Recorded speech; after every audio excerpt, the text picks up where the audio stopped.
ઉપરવાસમાં ભારે વરસાદ બાદ બનાસકાંઠાના દાંતીવાડા ડેમમાંથી પાણી છોડવામાં આવતા પાટણના હારીજના ગામડાઓમાં પાણી ફરી વળ્યું છે અને તેથી અનેક ગામડાઓમાં અણધારી આફત આવી પહોંચી। તંત્ર દ્વારા રાહત અને બચાવ કામગીરી હાથ ધરવામાં આવે તે પહેલા અમારી જીએસટીવીની ટીમ ગ્રાઉન્ડ ઝીરો પર પહોંચી। પાટણના હારીજના ગામડાઓમાં તંત્ર સાવચેત કરે તે પહેલા આવી પહોંચેલી અણધારી આફતથી ગ્રામજનો પરેશાન થયા છે।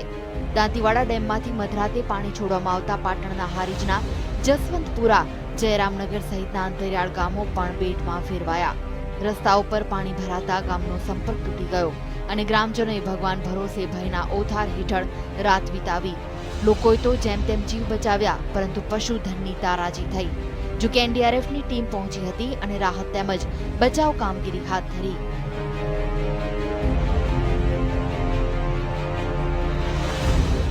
ગામની અંદર જે પાણી ભરાય આગળનું તળાવ તૂટતા એ પાણી ભર્યા પછી આખું પાણી સીધું ગામમાં ગયું છે। કેમેરામેનને કહું છું બતાવે, અને ત્યાં આગળ એક સ્કૂલ છે, સ્કૂલની અંદર પાણી ભરાય છે। આ ઉપરાંત સમગ્ર ગામ અંદર પાણીમાં ડૂબ છે। અત્યારે હાલ કામગીરી ચાલુ રહી છે। રાધનપુરના નાનપુરમાં પણ બનાસ નદીના પાણી ઘૂસી આવ્યા, જેથી ગ્રામજનમાં જીવ પડીકે બંધાયા અને તેમને બચાવવા માટે રેસ્ક્યુ ઓપરેશન હાથ ધરવામાં આવ્યું। પાણીના ધસમસતા પ્રવાહમાં લોકોને બચાવવા માટે એનડીઆરએફની ટીમ દેવદૂત સમાન બની છે।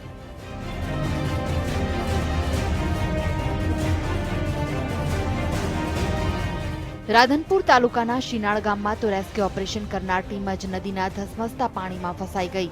અચાનક પાણીનો પ્રવાહ વધતા એસઆરપીની ટીમ ફસાઈ છે। જો કે એસઆરપીની ટીમે 250 લોકોને રેસ્ક્યુ કરીને બહાર કાઢ્યા।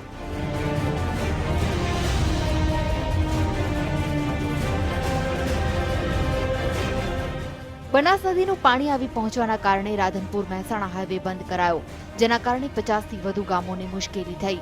તો નદીના પાણી આવી પહોંચે તેવી શક્યતાને લઈને રાપરિયા મંદિર પાસે આવેલા 100 ઘરો ખાલી કરાવાયા। તો પાટણના સમી તાલુકાના માંડવી આજુબાજુ પારાવાસોમાં 400 ઘરમાં પાણી ઘૂસ્યા છે। અલ્કેશ પંડ્યા, જીએસટીવી, પાટણ।